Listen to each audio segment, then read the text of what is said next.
how does this matchup break down? Who has the advantage here, do you think? Philadelphia definitely does. I think Doug Pederson has done a good job of having Trevor Lawrence get the ball out quicker. And I think James Robinson as a running back, that alleviates some stress as well. But I think you'll be able to see Jordan Davis, Fletcher Cox, Javon Hargrave with a great push up in the middle. So I think from that standpoint, the plan will be to pressure.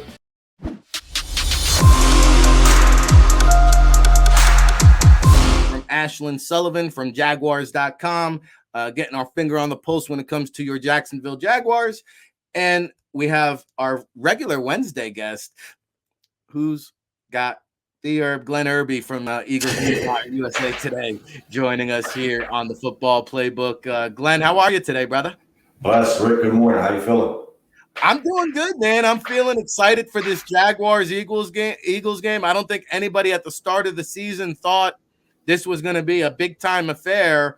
Our previous guest, Ashlyn, said some people are asking for this game to be flexed into the Sunday night game, which isn't a bad thought. I know the Eagles are on primetime. They've already had one game. I think they got 4 more on primetime. That would make it 6. But, color me crazy, Glenn. I see people in the chat room. There's a couple people that are thinking about booing Doug Pederson. I'm on the record saying this man is going to get a standing ovation. What kind of reception is Dougie P going to get from the Philadelphia fan base?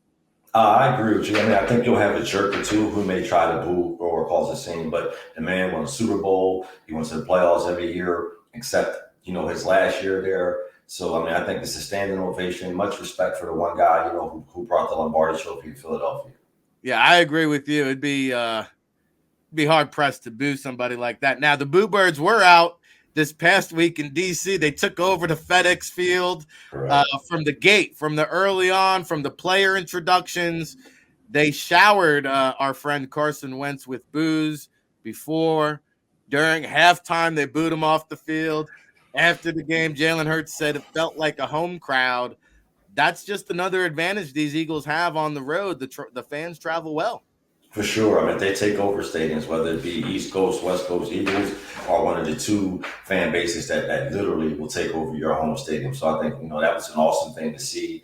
It helped the players, definitely helped Sirianni, Hassan Reddick, every guy after guy kept talking about it was a home game. It felt like a home game. By the time the second and third quarter, all you could see was, green in the lower bowels, upper bowels. So it was an awesome experience. Yeah, I mean, what gets better than that? And, we're going to talk about this upcoming matchup with 2 ascending quarterbacks and Jalen Hurts and Trevor Lawrence. They're playing lights out.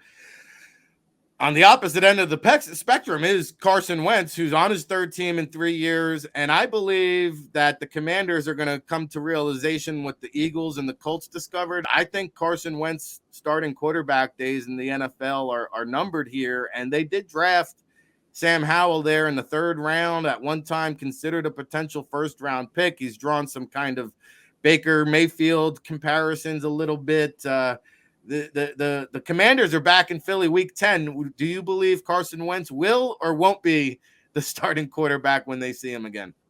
He'll be the starter. I remember we talked 2 weeks ago, and I said, or last week, one of the games he plays, he's going to play well. So he could play well in Philadelphia.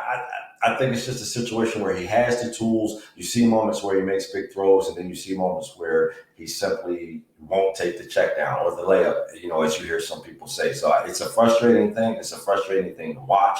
I was on the Wentz bandwagon. I was a Wentz apologist for a long time, but to see him not be able to get rid of the ball, not throw the ball out of bounds, not take the check down, it can be infuriating at times. So, I mean, we've seen some Sam Howell during the preseason. I'm not sure if he'll play the game in Philly, but, if they continue to spiral, you'll see a change in quarterback for sure. Yeah, week 10 might be too early for Howell time, but I do think once they're mathematically eliminated from the playoffs, I do think Sam Howell will get at least a couple games to audition just to find out what they got because, correct. Taylor Heineke is just a cheaper version of Carson Wentz, right? At times, but I mean, you have to let Howell play. You have a loaded quarterback group in the 2023 class. They'll probably have a high pick. So at that point, you give Howell, 5 or 6 games to see if the former North Carolina kid is the guy, or you go get a whole new quarterback room altogether. All right, let's talk about these quarterbacks in this week's matchup. Jaguars, Eagles. Hurts was the NFC Offensive Player of the Week last week. Trevor Lawrence, I think, announced just this morning the AFC Offensive Player of the Week this week. Correct. Two guys that have really just shown great improvements. Let's start with our own backyard and Jalen. I mean, Shane Steichen had nothing but kudos and praise in his press conference. Said we can't get him out of the building. You know, I'm up here 4 a.m. He's in the weight room. I'm leaving 8 o'clock in the building. He's popping by my office saying hello.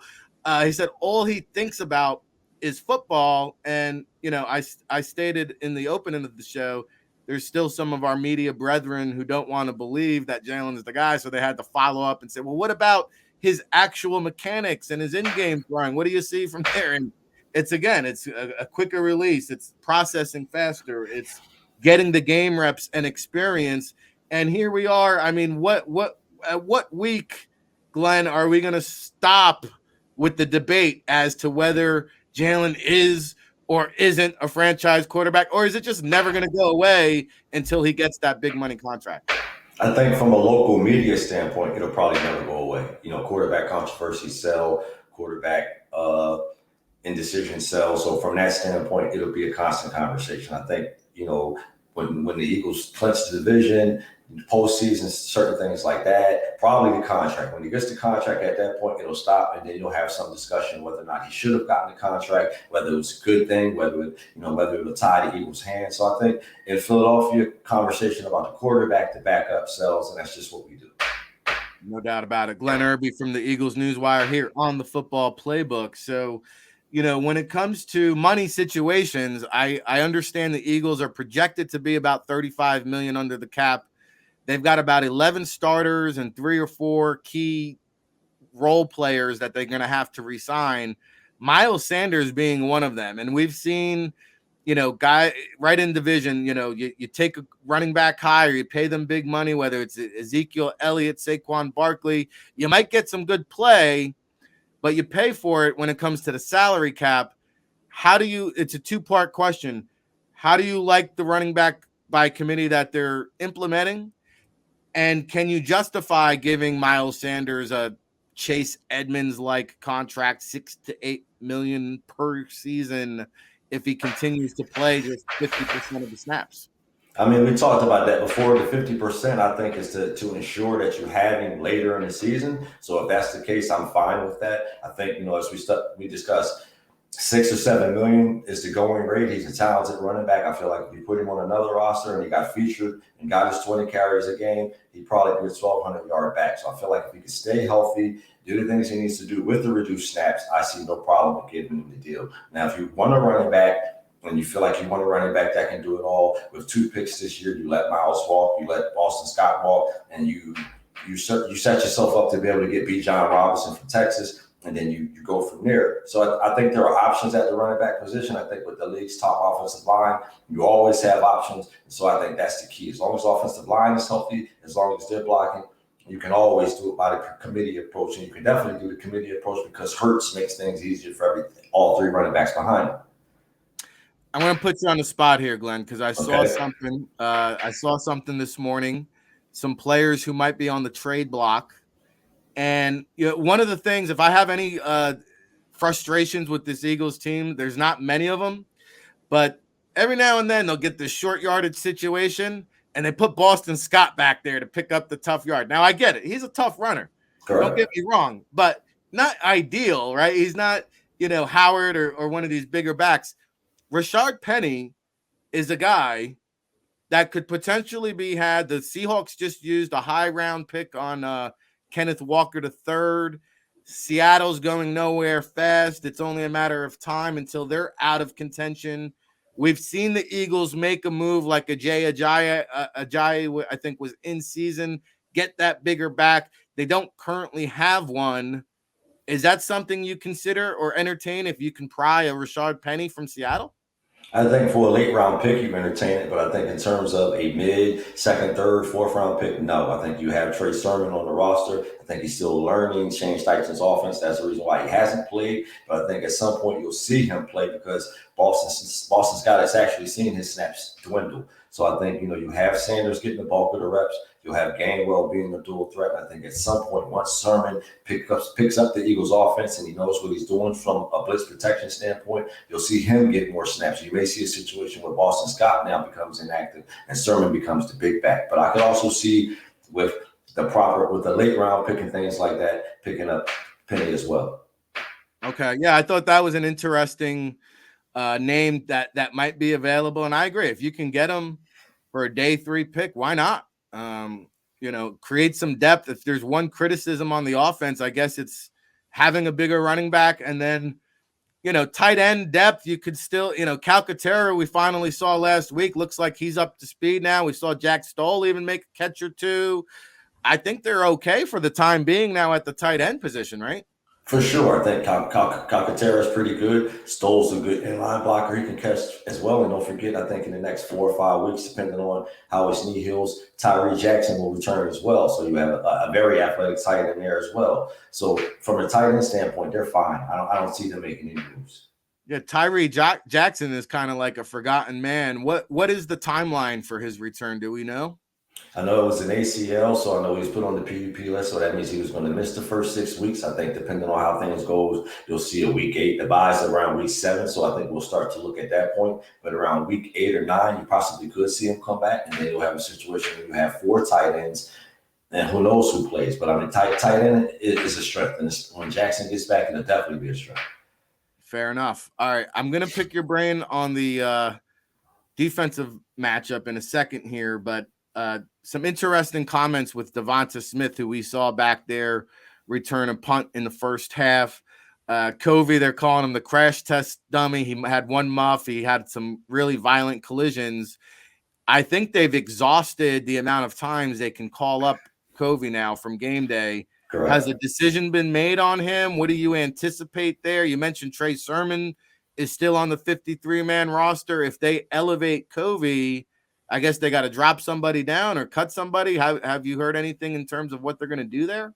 Haven't heard anything, but I think in terms of that situation, Covey would make the 5th wide receiver. So I think you could see an offensive lineman get released maybe or get put on the practice squad. You can see movement at linebacker. I think you have options. You have Josh Jobe. Josh Jobe hasn't taken a snap at corner, so it could be a situation where he's listed as inactive or he's placed on the practice squad. So you have options. I think Devonta Smith, it's just one of those things where when you want to spark or you want a good return, a lot of teams have one of their best offensive players, especially a best offensive player with great hands, go back there. But I think for Covey, it's just about catching the ball. We've gone through so many situations where we didn't get good punt returns, where we had fumbles.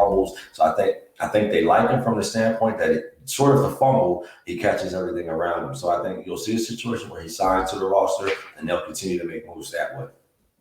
Glenn Erby, Eagles Newswire USA Today here on the Football Playbook with Ric Serritella, breaking it down, chopping it up. Let's talk some defense because the Jaguars offensive line, I wasn't aware of this until Ashlyn just told me last segment. They haven't allowed a sack in 2 weeks, Glenn. Correct. The Eagles had a party in the backfield last week with 9. How does this matchup break down? Who has the advantage here, do you think?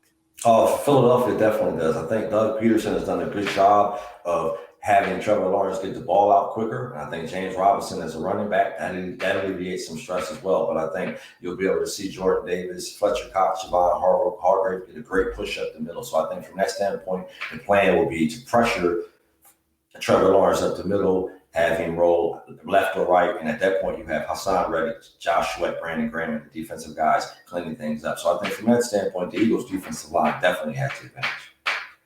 Yeah, and it makes sense, right? Because Trevor Lawrence kind of had a shaky week 1. Then he had great protection in week 2 and week 3, and he's picking apart defenses. Correct. So I wonder, Jonathan Gannon, week 1, we saw 16% pressure. This past week, we saw 36% pressure. Week 2 was against Kirk Cousins, was somewhere in the middle. And we saw Cousins and Wentz make poor decisions because of the pressure. Gannon in his press conference yesterday said, hey, every game is going to be a different approach. We're going to take it as it comes. Now, they just kind of stood with the 4-man rush for most of the game, but they applied a lot of pressure. Do you see more of the same? Do you see Gannon dialing it back a little because of Trevor Lawrence? Or what is going to be the attack philosophy in terms of the defensive approach? I think the approach is simple in the way you're seeing it against the Commanders. I think you'll see the four-man rush. Trevor Lawrence is an athletic young man, despite his pocket presence. So I think you don't want to allow him to escape, or escape through rushing lanes and things like that. So I think you'll see a situation where the four-man rush, because of Doug Pederson and Press Taylor in Jacksonville, they play a lot of 12 personnel, so they'll be playing a lot of 2 tight end sets. So there's really no reason to blitz anyway. So I think from that standpoint, you play your four-man rush. You have Kaiser White, you have C.J. Gardner-Johnson. You have all the things you need in the back, to stop the big plays. So I think from that standpoint, he'll have them play back some, like he said, keep everything in front of him, and get the pressure with the 4 guys he got going now. All right. And, Fletcher Cox is a guy. Brandon Graham is another veteran on this team. They've taken less snaps. We talked about Miles Sanders on offense. Correct. 2 guys that are playing probably the fewest amount of snaps in their career, if I had to guess. You all right? Brandon Graham, I think, barely played about 30% of the snaps, and he was your NFC Defensive Player of the Week. But Gannon said Cox is the ultimate team competitor. He understands his role, which may not have been the situation last year. Correct. But their main goal is just to put him in a mismatch situation, and they're kind of picking and choosing their spots with the Fletcher Cox, and he seems to be okay with that.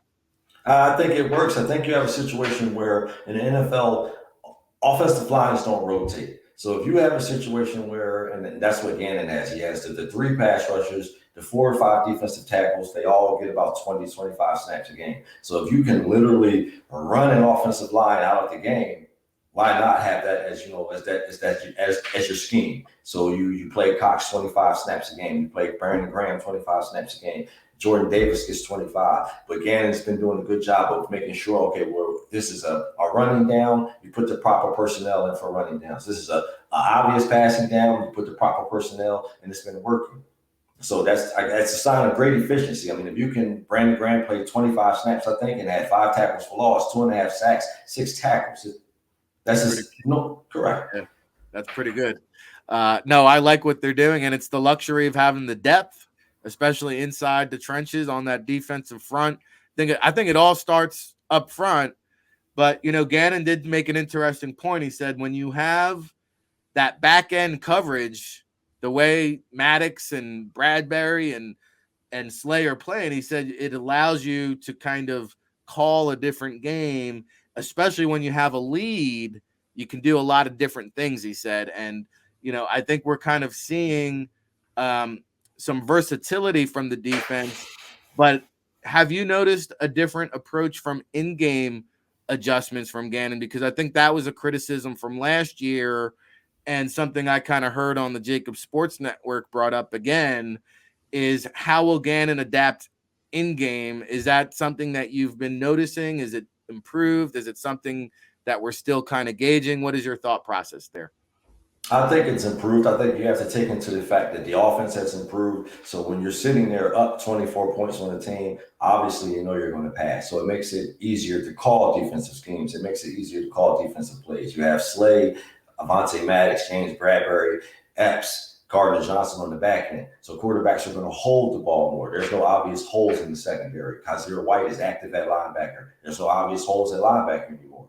So I think from that standpoint, he's able to maybe in the beginning be a little more aggressive. Once he gets the lead, he may take his foot off the gas slightly. And I think that's where you get the criticism from, where late in games they start to give up yardage or things like that. But I think from a standpoint, his back seven has improved so much, he can really call any type of game he wants. It's impressive, especially when you have a mix and match combination. Bradbury, Slay. I'm curious, we asked you last week about Slay and the last couple of weeks, even going back to the Vikings with Justin Jefferson. You want to try to get Slay on the best receiver as often as possible. I'm not sure there is a number one receiver on this Jaguars team, because it could be Christian Kirk one week, it could be Zay Jones another week. You got to account for Travis Etienne too as a pass catcher. But are you more concerned with Slay following around Kirk, or are you going to just kind of let those matchups naturally take place? And if it's Bradbury on Kirk or Slay on Jones, does it really matter? Or how do you think they're going to approach that situation? No, I don't think it matters. I think it's a situation where you let it play out. Now, Kirk's the guy to watch. If he starts to go off a little bit, he's athletic, he's fast, he's shifty. So if he starts to make plays, you could see a situation where that becomes Slade's primary shadow. But from the standpoint of letting them play, I think you just let them play. Bradbury's been just as impactful as Slade. He's got the most passes defended since 2016. Slade has the most passes defended overall since 2013. So I think from that standpoint, you let them play. If Kirk starts to get off, then you make adjustments. But other than that, you just do what you do. Okay, and I know you got a lot of content going on at the Eagles Newswire, doing what you do over there at USA Today. What do you got cooking with the gasoline over there? Where can fans find you? What can they read up on over there? You can find me at the Eagles Wire, usatoday.com. You can find me on Twitter at the Cover 2 NFL. This week is just about, welcoming Doug Pederson back, trying to figure out where the Eagles fit in the NFL hierarchy. Are they the best team? Are they 3-0 because they haven't played anybody? So, you hear different things. You'll have fans say, slow down. You're not the best. They haven't played anyone. Where you got teams like the Raiders who are high powered, other teams who are 0-3. So I think at this point, it's just about living in the moment, enjoying things, soaking it up, and then it'll mostly be about Doug Pederson, talking about Trevor Lawrence progression. Jags got 3 amazing linebackers. People talking about them, but you have Trayvon Walker, you have Devin Lloyd, who was, considered an Eagles prospect. You have Josh Allen. So I think from that standpoint, it'll be about talking about those 3 and what they bring to the Jacksonville defense as well. Yeah, they're stacking some blue chippers on that defense. And just for the record, Glenn is on record of saying Dougie P is going to get a standing O. And you mentioned the NFL hierarchy. Let's just stay in the NFC real quick here. Where are the Eagles in the Glenn Erby hierarchy in the NFC rankings? Are they 1? Are they 2? Are they 4? Where do you have the Eagles right now? I'll put them at 2. I think you have to beat the Rams to beat a man. So, you still have the Rams, but I think at this point, they're the second best team in the NFC.